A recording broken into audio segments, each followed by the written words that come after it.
It was a big day for Barnaby, though he didn't quite know it yet.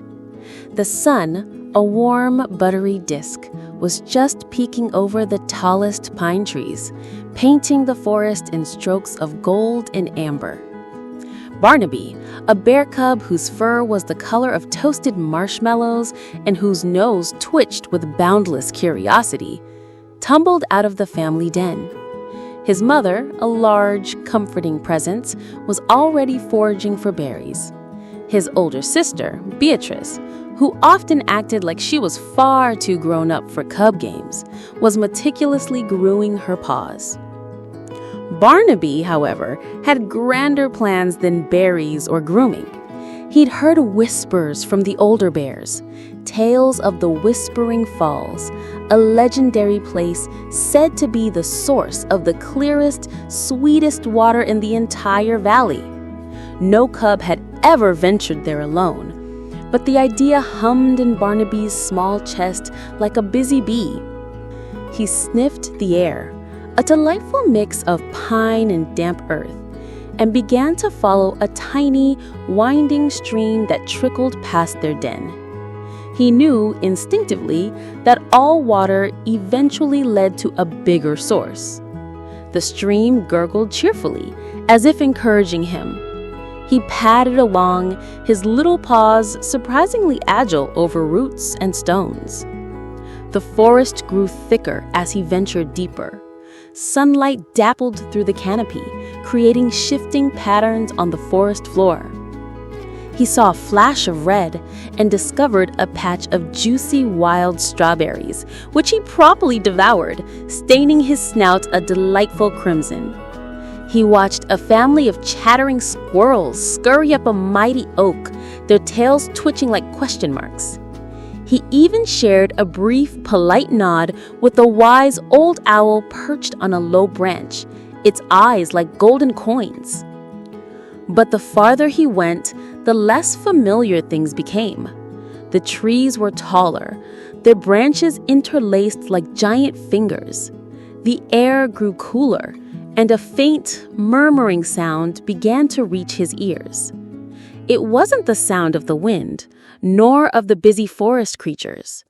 It was a constant, low rumble that seemed to call to him. Suddenly, the trees thinned.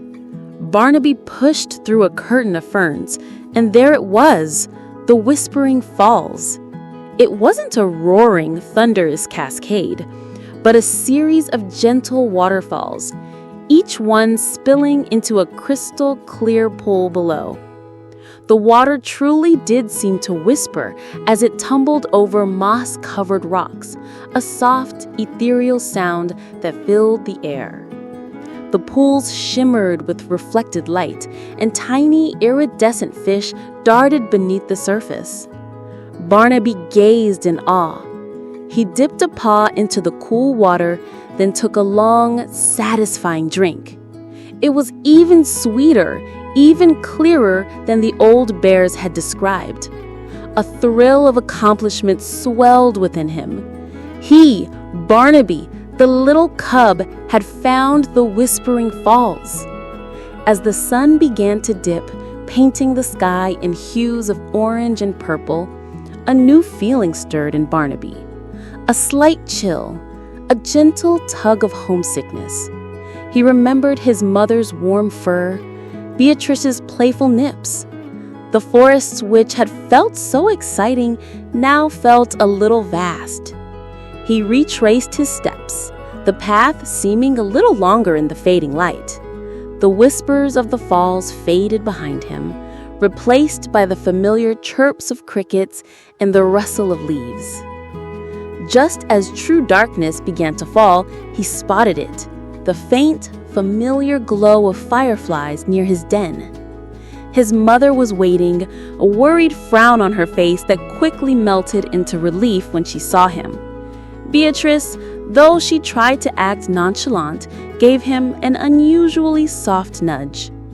Barnaby, tired but bursting with pride, nestled against his mother, recounting his adventure in muffled grunts and excited squeaks.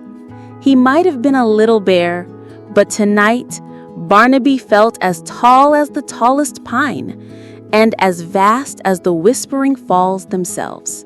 And he knew, with a certainty that settled deep in his cub heart, that this was just the beginning of his many adventures.